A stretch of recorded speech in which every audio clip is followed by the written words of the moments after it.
From the top of your head to the tips of your toes, when it comes to health, every part of your body plays an essential role in how you look, feel, and heal each day.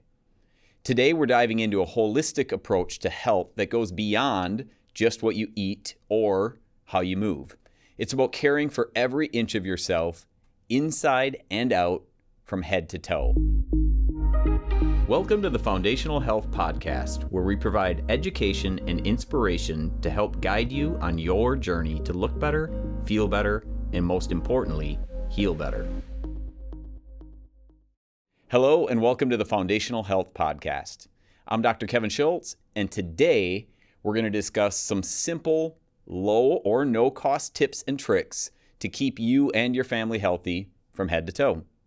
The intent of the podcast today is to arm you with some simple habits you can get into on a daily basis to keep your body healthy, literally from the top of your head to the tips of your toes. With being in full-time chiropractic practice for the last 25 years, I've seen firsthand the most common ailments that people struggle with as they age. I've also had the privilege of being able to help people overcome or avoid many of those same ailments with some very simple habits, and that is what we are going to focus on and discuss today.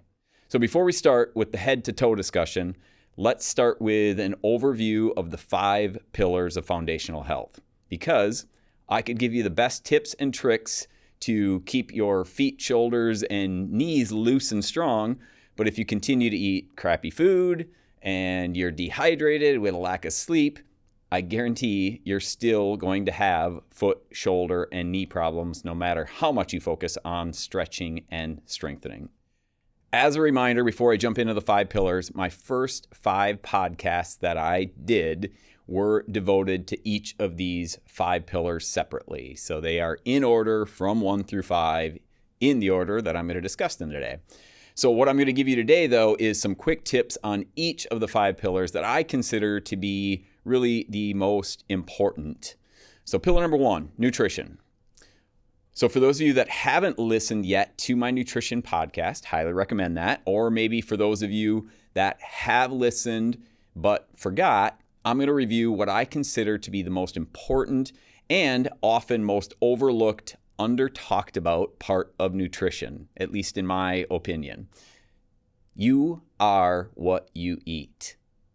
Yes, I realize we've all heard that saying a million times, but let's take a closer look at what it actually means.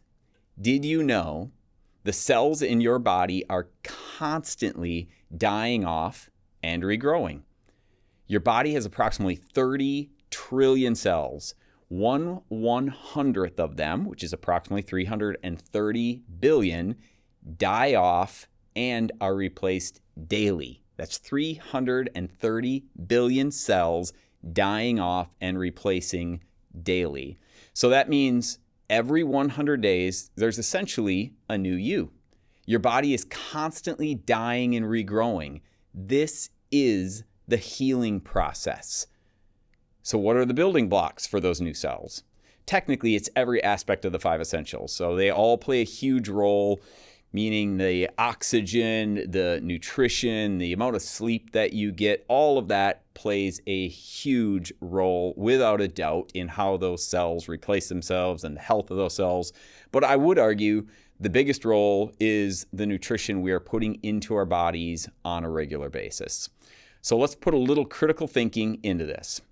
If your cells are being replaced every 100 days, and they are, with new cells, and the building blocks for those new cells is the food and the supplements you put into your body, do you think you'll build healthier cells if you eat highly processed man food or god food or highly processed synthetic supplements versus high quality whole food supplements? Will you build healthier muscle, bone, brain, heart cells with eggs and meat from chickens that live in chicken barns with, believe it or not, 50,000 other chickens? Never see the light of day, get fed low quality, low cost grains that are filled with antibiotics and growth hormones? Or Do you think you're going to build healthier muscle, bone, brain, and heart cells with eggs and meat from local farms that have pasture-raised chickens raised the way that God intended? This is why quality matters. What you put in your body is literally making up the cells of your body. And it is why this healing process is why when people are serious, we can see people literally reverse diabetes, a lifelong process that develops over time, this awful disease that we're told you can't get rid of. Once you have it, you can only manage it with a diabetic drug like metformin. You can reverse that in 30 days. And this is why. It is because of the healing process. And if you start giving your body the building blocks that it needs, guess what? Your body does and will respond. The second part of nutrition, the 90-10 rule. So the 90-10 rule is what I recommend. Obviously, it's not necessarily a rule. It is a suggestion. And I used to, years ago, I was best case scenario. I was maybe 10-90 back when I was obese and incredibly unhealthy. And I gradually worked my way towards the 90-10.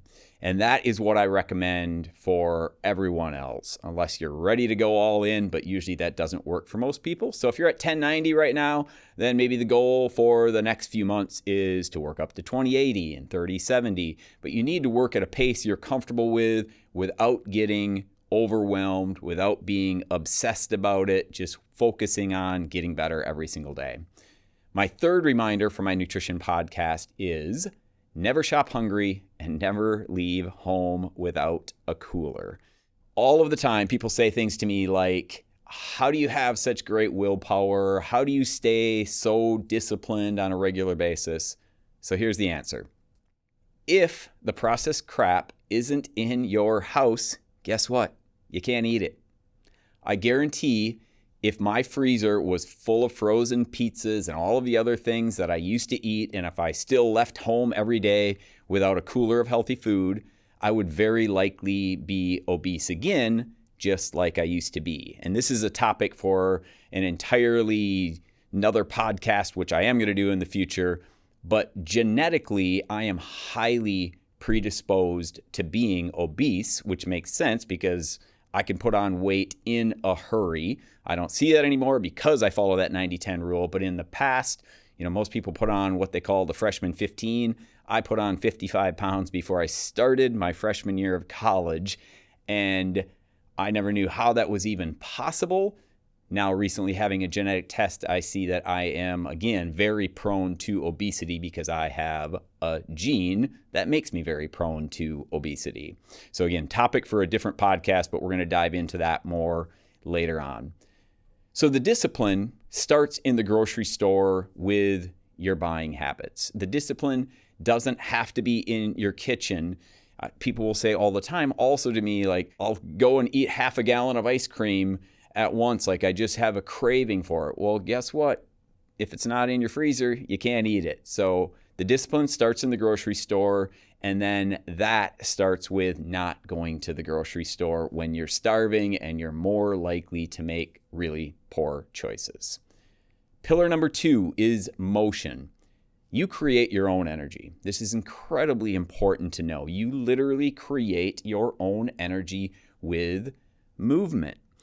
All of the time people say, I don't have the energy to exercise. And often they're in a job that's very sedentary. They're sitting in a desk all day long. And as a result, their body is not creating very good energy at all. And they are, as a result, lethargic, sleepy, brain fog. They don't feel very good. When people break out of that habit and start moving, they realize, their body does create their own energy, and all of a sudden they are more energetic and they want to walk more and they want to hike more and go for more bike rides and work out on a regular basis. So remember, your body does create its own energy. The more you move, the more you want to move. So start walking, hiking, biking, going for walks with your kids, riding bikes with your kids on a regular basis.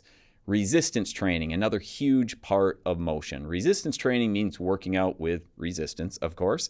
So whether it's a weight, a machine, a band, you want to follow some simple rules with resistance training because the goal is to actually build muscle as we age. Doesn't mean you have to get big and bulky, but you want to build some good, healthy muscle because you are going to lose muscle as you age if you're not focused on that. One of my first rules is make reps count instead of counting reps. So that doesn't mean that you cannot count reps. You can still count reps, and I recommend being in that rep count range of 10 to 15. But what it means is you want to focus on high quality reps and picking a weight or a band or a machine weight that allows you to get in that 10 to 15 reps. And by the end of it, you are highly fatigued. You're getting to the point where you can't maintain very good form, and then you know it's time to stop. You don't have to go to complete failure because usually that means that your form is going to be bad. So focus on making reps count instead of counting reps. The second rule is what is called time under tension. If I give the example for just the ease of doing it right now, if I do a bicep curl and I'm doing this with that weight, it's not going to be very effective at all. I promise you. And people sometimes do that. They make that mistake of doing that for a lifetime and they never see any gains. Time under tension is where muscles are built. And this is part of making your reps count. So what that looks like is a slow 1 to 2 second count up, and then a 4 count on the way down. By no means does that have to be exact, but that time under tension, slowly allowing the weight down in that resistance, that tension, that is where the magic happens. That is where the muscle breaks down, builds up, and you're going to see better gains, even if it is just lean, healthy, good muscle. Or if you want to build bigger, bulkier muscles, same rule still applies. And then there's something I haven't talked about before. You probably remember me mentioning in past podcasts that over the last year, I tore a hamstring tendon. And then also, I don't think I've mentioned this, but I tore a bicep tendon. Well, this is pretty eye-opening to me and, and frustrating at the same time. I could easily say that's just part of what happens as we age, but instead did some research, started investigating okay, why does this happen to so many people as we age? And what I found is that it's largely part of the resistance training that people do that can lead to weak tendons. So this is where making reps count really becomes even more important. So there's something called tendon training, or basically weighted stretching. So I'm going to use the example again of a bicep rep. So doing a bicep curl, if I do this, just go down to here, absolutely I can build muscle by doing that. But what I'm doing is I'm building muscle while sacrificing my tendon in a sense. To actually build the tendon here as well as up here, what you want to do is allow the weight to go all the way down, get a really good stretch, and then you're going back up for the squeeze, allowing the weight to go all the way down, getting a good stretch into that tendon. This rule would apply to anything, whether I'm doing hamstring exercises or calf raises, which we'll talk a little bit more about later. That's a huge one for Achilles ruptures. Time under tension, along with tendon training and weighted stretching, is really big. And then controlled breathing. This also goes into making reps count. It also folds right into the time under tension. So controlled breathing on my way up with that repetition. This is where I want to do a breath out. So as I'm exerting, I'm breathing out. And then as I'm slowly lowering that weight, this is where I'm taking a deep nasal inhale, breathe out through your mouth, in through the nose on the way down. And by the way, for those of you that are listening, I'm doing these motions. If you want to check out the podcast on our YouTube video, it might make a little bit more sense. Exercise snacks. Exercise snacks. This is a term that I absolutely love. In fact, this morning and yesterday, as I was preparing for my podcast and I'm standing and working on my computer, start to get some of that brain fatigue setting in, and I do exercise snacks on a regular basis. So I would estimate probably over the last day and a half while I was preparing for this podcast, I've probably done 500 jumping jacks. You can do anything for exercise snacks, whether it's squats, body weight squats, running up and down a stairs, walking up and down a stairs, walking around your office area, anything to get movement into those joints, to get blood flowing, to get oxygen. Those are exercise snacks, and they're fantastic for you to do on a regular basis, even when you don't have time for a full workout. Pillar number 3, hydration. Drinking half your body weight in ounces of water per day would be the number one rule to follow here. High quality, ideally highly filtered, high quality water. The second rule, sip, don't gulp. So sip gradually throughout the day instead of just gulping a few times throughout the day is going to allow you to hydrate your body, hydrate those cells that again are dying off and replacing the cells on a regular basis. It's allowing you to hydrate your entire body so much better when you're sipping gradually throughout the day. And then if you're adding electrolytes, whether it's the element electrolytes like I use or Baja Gold sea salt, you want to have electrolytes ideally in the water because that does increase hydration throughout the day as well. Pillar number 4 is recovery. So we can't talk about recovery without talking about sleep, and this is for sure the number one aspect of recovery. The reason for that is if we go back to what I talked about initially with pillar number 1 of nutrition, when we're talking about that healing process, those cells dying off and replacing themselves, and just healing in general in the body, we know that your body does close to 85% of its healing when you're in the deep stages of sleep. So it doesn't get much more important than that. Highly recommend checking out the past podcast on this where I talk about the 10-3-2-1-0 rule. But if I had to give one tip out of all of that I think is essential for allowing for good sleep, it's you have to eliminate the blue light sources before you go to bed, and ideally for 2 hours. So we have orange lights, orange lamps, orange light bulbs, and orange lamps with light bulbs in them throughout our house. Some people think it looks a little bit crazy. In fact, my parents thought it was a little crazy until I got them to incorporate this maybe even a month or 2 ago, and now they absolutely love it. They can't believe how much more calming, relaxing it is at night, how much better they feel at night, and how much better and more restful sleep that they get. So I recommend turning on those orange lights, ideally about 2 hours before you go to bed. You can still see plenty good. You're just eliminating the blue and green light sources when you're doing that. And then also, when you do the orange light bulbs, obviously if you're getting TV time, you're still getting blue light in. So this again seems kind of crazy to some people. Everybody in my family has orange glasses that we put on at night. So if we are watching TV, and often we will, especially on weekends, watch TV up until an hour, hour and a half before bed, before we turn it off, and we all have our orange glasses on. Second part of recovery is grounding. So grounding, I dove into a lot on the recovery podcast, and I talked about all the benefits.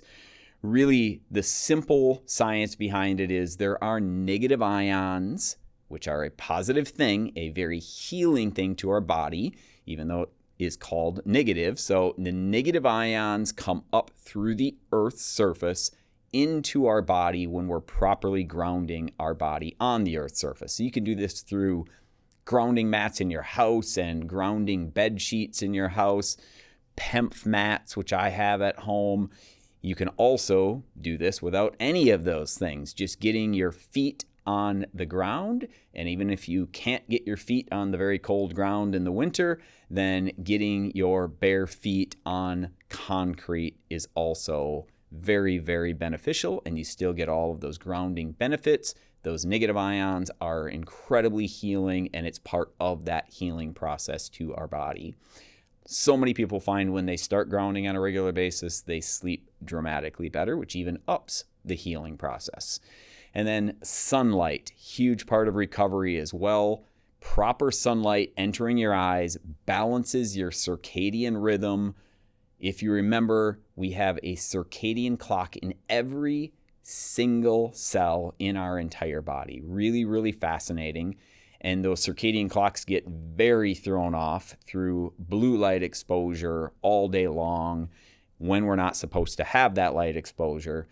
So if you're doing the things that I recommended with the orange lights and the orange light glasses, along with getting sunlight in your eyes, ideally first thing in the morning with first light as well as the sunrise when you can, and then also throughout the day and at the end of the night with sunset, that is really going to help you balance your circadian rhythm and tons of other benefits for your body as well.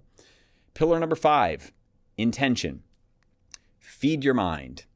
Turn off the news, start listening to podcasts and books with positive messages. That is the best way to feed your mind. And then set some long-term life goals for yourself. So Sarah and I have a goal of walking on the beach together with our great-grandchildren someday when we're 100 plus years old. So for us, that keeps us on track every single day. Like, that is a big thing in our life. It is talked about and prayed about with our children literally daily. So what are your goals? If you don't have some, sit down today and come up with some, because that can be such a big driving force for those simple daily habits that you want to incorporate every single day. Nutridyne is my number one choice for the vast majority of my family supplements. I'm a huge fan of nearly everyone taking what I call the Foundational 4 supplements: a multivitamin, a spore-based probiotic, omega-3 fish oil, and vitamin D3 with K2. The large majority of people are deficient in many of these nutrients, and they are the building blocks to gut health, immune system strength, brain health, heart health, and every other aspect of your health. Don't fall into the trap of chasing symptoms with supplements, and instead start to rebuild your health with the Foundational 4. We partnered with Nutridyne so that you can save 15% on every order, and not just with the Foundational 4, but all of your other supplements as well. Go to foundationalhealth365.com, click on Shop Brands, and then Nutridyne, set up your account, and you're all set to automatically get 15% off all orders. Now let's get back to the Foundational Health Podcast. So that does it for a quick review of the 5 pillars. So let's move on to head to toe health tips, but we're going to start actually from the bottom up. So I'm calling this head to toe, but we're going to start from the bottom up with your feet. So when it comes to your feet, I have 3 tips. So first of all, let me start with this. One of the primary foot problems as people age, and sometimes even early on, is having really bad plantar fasciitis. And for those of you that have or are suffering with it, you know it's pretty miserable. You can hardly walk with it sometimes. Very painful. So the tips that I'm going to talk about here are going to keep your feet healthy in general, but they're also going to help you prevent or overcome plantar fasciitis. Number 1 is rolling a ball under your foot. So I'm going to show the motion here with my hand. You imagine there's a ball underneath my foot. You're just rolling back and forth with that ball under every area, inside, outside, middle of the arch, back under the heel, up in front under the toes. I used to recommend a golf ball, but that is really painful under the toes and the heel. I'm a huge fan of racquetball. I've used lacrosse balls and golf balls and tennis balls over the years, but racquetballs are for sure my favorite. They just have enough give, yet not too much give, that you can really dig into some of those spots. So I recommend doing that under each foot 3 to 5 minutes a day. Incorporate that, and I promise it will not only feel good, but it will make your feet healthier over time. And don't expect like, oh, hey, I did this for a week or I did this for 2 weeks and I still have plantar fasciitis. Healing is a process. It is not an event. Number 2, calf stretches and calf raises. So as I go through this bottom-up approach to head-to-toe health, I'm going to talk a lot about stretching and strengthening because that is key. So calf stretches and raises are hugely important. So the stretch, you can perform this really simply in multiple different ways. You can go with the standard, like put your toes up against a wall and don't allow your knee to bend. You lean into the wall and you're going to feel a great stretch into your calf by doing that. But then you can also just stand on the edge of a stairs, feet, toes on the stairs or the front parts of your feet while you're holding onto a railing and then allowing your heels to drop off of the stair. That's going to be a great stretch into your calf. You can hold that for about 30 seconds. And then at the same time, you can also, after stretching for a while, you can do calf raises. And this is where you're going to go all the way up onto your toes, strengthening those calf muscles, allowing the full stretch all the way down, getting some of that tendon training that we talked about. You can do this with weights, or you can just strictly do it with body weight like I just described. But calf stretching and raising is going to strengthen, stretch the calf. If you're doing that along with keeping the balls of your feet, the arches of your feet loose with rolling a ball underneath there, guess what? That's going to prevent all kinds of plantar fasciitis. It's going to prevent Achilles problems down the road, and it's going to help you heal from those if you're already struggling with it. And then number 3, you can do number 2 and number 1 perfectly, and then you put on the wrong shoes and you're going to screw it all up. So shoes are incredibly important. If you're not following Foundational Health on Facebook, I highly recommend that. On a Facebook post on December 14th of last year, so we're filming this podcast in 2025, but on December 14th of 2024, I had a post where I really dove into what I recommend for shoes and why I recommend them. So here are the 3 rules that you want to follow. Number 1, 0 drop. So that refers to the heel in your shoe. For some reason, at some point, somebody thought it was a good idea to put heels and a heel raise in everybody's shoe. And if God intended for our heel to be raised up, then he probably would have made us that way. So you do not need it with your shoe, and it does cause Achilles tendon shortening over time, and it does lead to plantar fasciitis problems along with Achilles problems. So you want 0 drop in your shoe. Number 2, you want a wide toe box. Somebody also thought it was a great idea at some point that our toes should be squished into our shoes.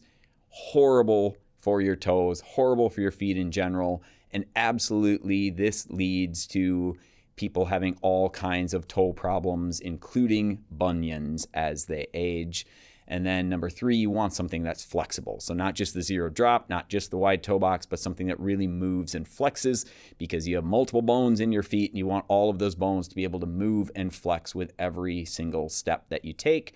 And then one bonus tip from there, something I do in addition to those 3, which is I buy elastic shoestrings on Amazon.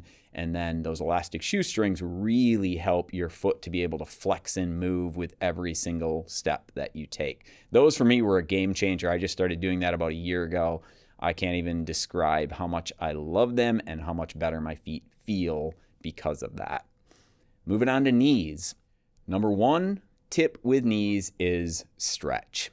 So I've had countless people over the years that come in with knee problems, and I simply tell them to start stretching their calves, stretching their hamstrings, and stretching their quads on a regular basis, all of those lig muscle groups that are connected to your knee joint, because guess what? The looser those muscles are, the better your knee is going to move and function. Pretty simple. And then that same rule applies to strengthening. So if you're strengthening, because you don't want to just loosen, you want to loosen and strengthen. If you're strengthening your calves, your quads, and your hamstrings on a daily basis, or on a regular basis rather, you're also going to have healthier knees. So you don't have to say like bad knees run in my family. I hear that all the time. Bad knees run in my family. Well, bad knees run in everybody's family then, because almost everybody ends up with bad knees. And that is not strictly a genetic problem. That is because of the things that we are doing or not doing to keep our knees and the rest of the joints healthy in our body over time. So for strengthening, you don't need any weights. You don't need a gym membership. You can do what are called body weight squats. Fantastic for strengthening, especially your quads, but will also hit your hamstrings a little bit as well, the back of your legs. And then you can also, if you want to, at the same time, do body weight squats and incorporate a calf raise at the end. This is part of my morning stretch strengthen routine where I do a full body weight squat all the way down as low as I can go. And then when I come up, I go into a full calf raise, back down. I do 15 of those to start my day every day. And then there's something called good morning. So I'll describe it a little bit here. I'm not going to do the motion. You can YouTube these and you'll find some really good ways to do a good morning. So good morning, you're simply going to interlock your hands behind your head. And then with a slight knee bend, you're going to start to bend forward at the waist while the focus becomes not bending your torso forward, but pushing your butt back. So the focus is all in pushing the butt back. As you push your butt back with a slight knee bend, your torso is naturally going to go down to about a 90-degree angle. It is really going to focus on strengthening those hamstrings. I don't know this for sure, but I think they call them good mornings because at the time that you do them, you're going to say, oh yeah, I feel a little bit of a stretch in there. And then the next morning when you wake up, you're going to say, holy cow, wow, those things are effective. So again, I don't know for sure if that's why they call them that, but you will feel them in the morning. So you're going to want to take it slow if you're not used to doing any resistance training at all. Those two tips are going to help you stretch and strengthen all of the muscles around your knees. And I promise you, they will help your knees heal and get healthier over time. Moving up to the hips. Stretch and strengthen as well. So quads and hamstrings, everything that we just talked about, really huge here. But then also the stronger your core is, the better your hips are going to be. And then also having a loose spine. And we're going to get more into the spine, but loose spine leads to better hips lead to a better spine as well. Number 2 tip for hips is walking. Ideally, you want to shoot for 8,000 to 10,000 steps a day at a bare minimum. Ideally, you want more than that. And obviously, this is going to be, it's going to vary from person to person. But ideally, if you are physically able, you don't want to just take short little, like go through the motion strides when you're going for a walk. You want big strides, big arm swings, which are going to not only help with healthier joints for your hips and your knees and your feet and your ankles, but it's also going to lead to increased heart rate, increased oxygen to all of those cells that are dying, replacing themselves, that healing process. That's going to be essential. So you can not only get in the walking, but you can also get in some good cardiovascular exercise if you're walking faster with big strides, big arm swings.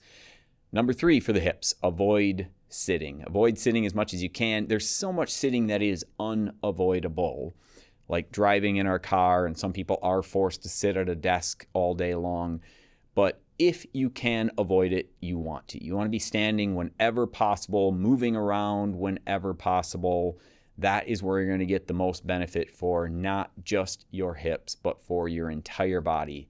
The more that you sit, the more that you're shortening all of those muscles that are connected to the hips above and below. And that is what leads to so many people having, yes, hip problems, but then also low back spinal problems as well. Moving up into the shoulders. For the shoulders, sound like a broken record, but you want to stretch and you want to strengthen.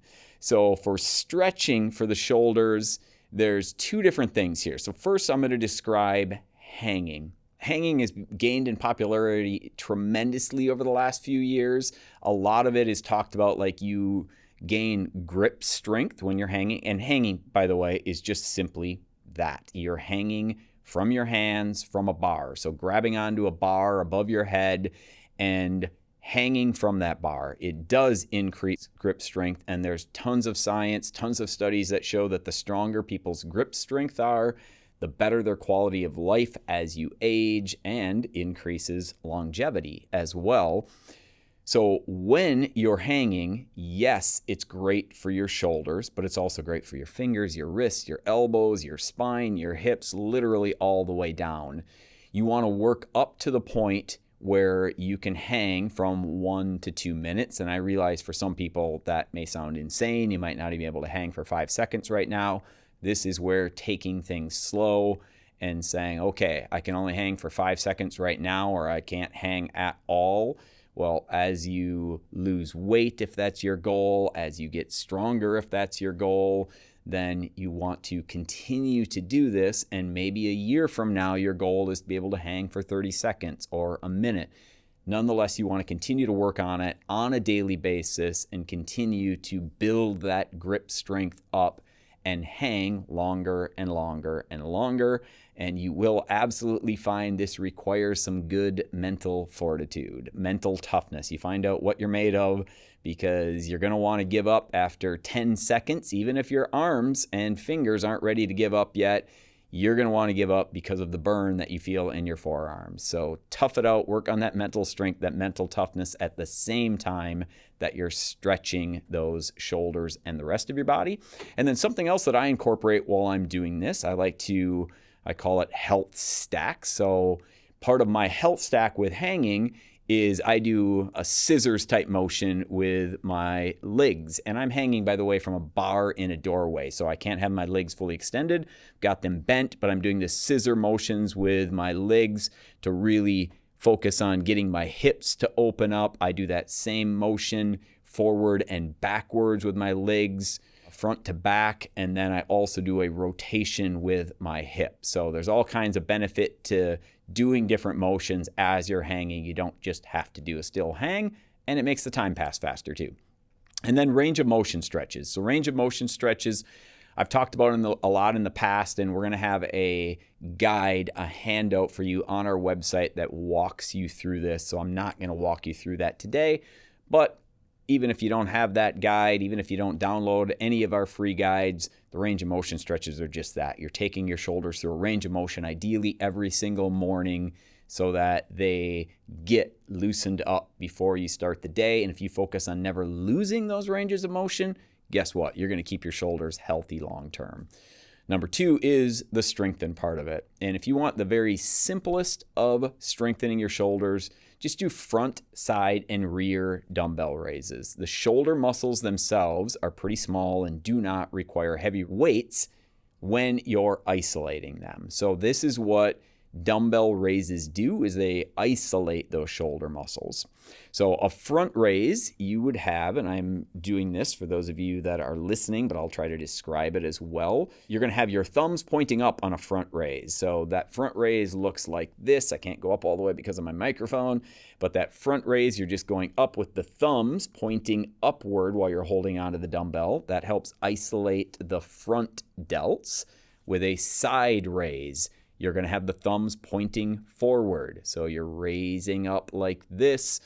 With the side raise, that's isolating the side delt. And then with the rear dumbbell raises, you're going to be, and I'm not going to fully do this here, but you're going to be fully bent over almost to a 90-degree angle, not quite, but then you're going to have your arms out to the side, thumbs now pointing down towards the floor to isolate the rear delts while you bring those dumbbells all the way up and then all the way back down. So full motions like we described earlier on every single one of those. And we will also have a resistance training guide on our website that's going to walk you through those and many other exercises as well. Moving on to the spine. So we do have a wonderful guide. I'm not going to describe this one on spinal hygiene on our website. So highly recommend downloading that free guide. And that's going to walk you through doing spinal hygiene stretches on a daily basis. Hugely important. Number 2, posture. This is also something we have a fantastic guide for. So I'm not going to go into full description here. This posture guide is going to describe to you, as well as pictures, exactly what you should be doing in the ideal scenario or second best scenario for things like sleep position, driving position, computer position, as well as when you're on your cell phone. Our posture is huge. You can do all of the right things for stretching and strengthening, and then if you have horrible posture, that all falls apart, and vice versa. You can have great posture, but if you're not stretching and strengthening, things are going to fall apart. So you want to have that full picture of the stretching, strengthening, good posture as well to keep your spine healthy. And then number 3, chiropractic care. I'm obviously a chiropractor. I've been in practice for 25 years. You could say that that makes me biased, and I'm certain that it does, but it also makes me very knowledgeable. And the things that I have seen over the last 25 years for the people that don't care for their spine versus those that do care for their spine is remarkable. You can absolutely take somebody that has been under chiropractic care on a regular basis for a 25-year period of time, like I have been in practice, that does no spinal hygiene, doesn't do any of the at-home stuff, has poor posture, isn't stretching and strengthening, and their spine absolutely going to be better because they were under chiropractic care, but it will deteriorate. That's just the laws of how the body works and doesn't work, for that matter. And then you can take another person who's under chiropractic care, but then they are focused on spinal hygiene, doing the stretches, focused on posture, doing all the other things that it takes to keep joints, muscles, bones, all part of the spine, healthy, and they are going to do remarkably better. So my bias doesn't just come from being a chiropractor. It comes from the things that I've seen as being a chiropractor and some of the miraculous things that I've seen from being a chiropractor as well. I'm a big fan of x-rays, but there's plenty of great chiropractors out there that don't use x-rays as well. Just find a chiropractor that works for you. Get your spine checked to make sure that it's good right now, and you can have a game plan to keep it good long term as well, which includes, at the bare minimum, at-home exercises on a regular basis that you can do on your own. Moving on to eyes. So most people, this is a surprise to, but a large part of visual disturbances, or I shouldn't say vision loss, but problems as we age with double vision and blurry vision, all of those things come from actually a weakness in the eye muscles. Just like every other part of the body, there's muscles all around the eye. There's muscles that move your eye to the right and muscles that move your eye to the left and up and down and diagonal. And those eye muscles, for various reasons, can become weakened over time. And so strengthening those eye muscles can, guess what? Just like it can improve a bicep, it can improve your eye, and as a result, improve the vision. This used to be something, if you would mention to your eye doctor, and many still will, they will say that's ridiculous, that it's nothing to do with it, and they're going to prescribe you glasses. However, thankfully, even though this has been recognized for many, many, many years by natural health experts, thankfully it is catching on in the world of optometry, and there are more and more eye doctors that are starting to recommend these eye exercises for people at home and even incorporate them into their practice. So if that's important to you, I recommend looking for an eye doctor that does that. I realize this is a local thing, but where I'm at in the Chippewa Valley in Wisconsin, there is a great clinic called River Valley Eye Care, River Valley Vision, I believe, and they're located in Eau Claire, Wisconsin, and they do focus on eye exercises for people. We also are going to have a free downloadable guide on our website that takes you through some of these simple exercises that you can do in 3 to 5 minutes every single morning. I know for me personally, I've been doing these for years, and I feel it's the reason it's kept me out of glasses. On a day that I don't do them, it is, no pun intended, night and day difference for me. Like if I skip them for a day or two for whatever reason, I have much blurrier vision and I can't read very well without some reading glasses. When I get in the habit of doing them on a regular basis, those mornings, I can see so much better. My double vision, my blurry vision, all of that improves dramatically. I'm not suggesting it's going to fix all your problems, but it can improve them for sure. Number 2, sunlight. We already talked about sunlight a little bit earlier, but one thing that is overlooked when it comes to sunlight or just being outside in general, this is not as much of a problem for those of you that can get outside on a regular basis, out in the countryside. But for those people that are stuck inside throughout most of the day and live in big cities, eyes go bad because of the loss of what is called distance or horizon gazing. So if you're only focused on your short vision, computer, and the things right in front of you within your apartment, within your home, your eyes lose the ability to distance gaze, and the health of your eyes will decrease over time. So you want to get outside on a regular basis, ideally sunlight in your eyes without sunglasses, looking at things far away, like the sunrise and the sunset and anything else for that matter, to improve the health of your eyes. Moving on to mouth and teeth. So a couple simple tips here. I absolutely am going to have a podcast in the future, hopefully with a guest of a local dentist that focuses on what is called biological dentistry and holistic dentistry. It is a fascinating world to me, and I would not be able to do it justice here today. So I'm just going to talk about two things that I recommend that can dramatically improve the health of your mouth and your teeth, but also the rest of your body. Number one is mouth taping.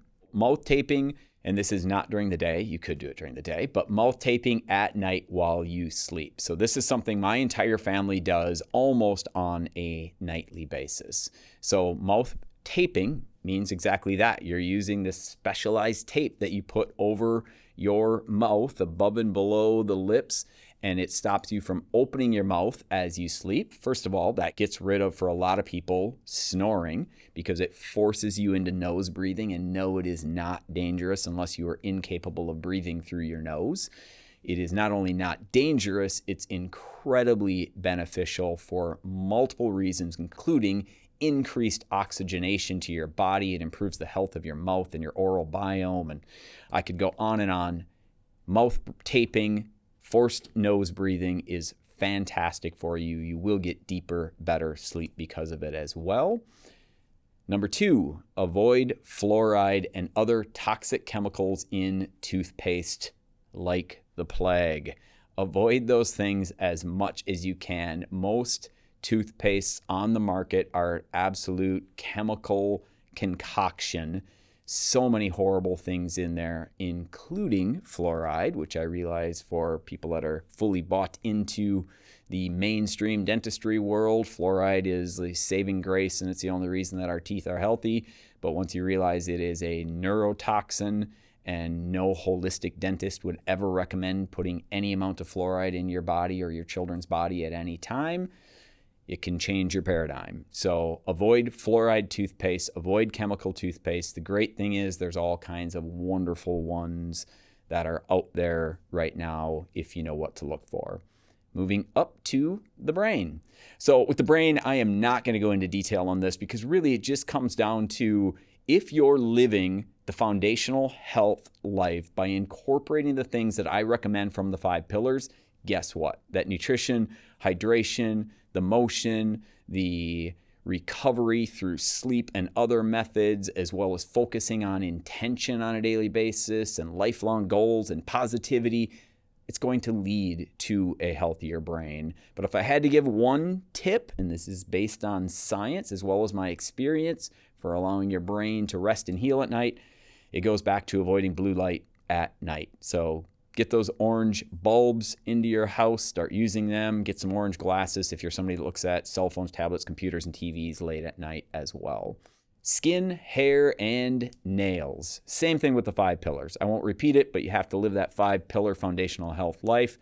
And then look at what you are putting on your skin, what you're putting on your nails, what you're putting on and in your hair, because guess what?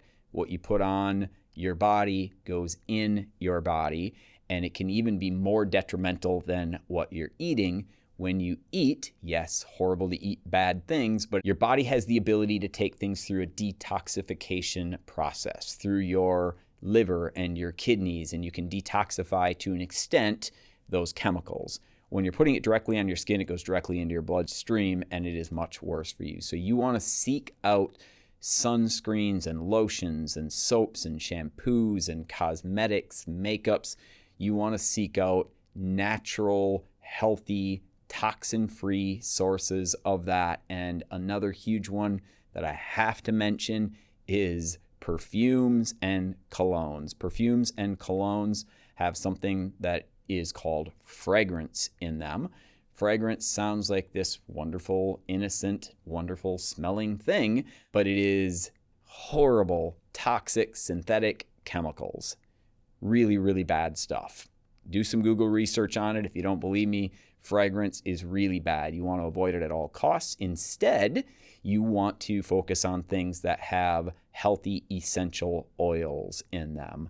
And so you can actually, and this is what I do, I have body sprays and I have little rollers with essential oils where I can put an essential oil roller up here that's filled with not toxic chemicals and toxic fragrances, but it's also filled with health promoting essential oils.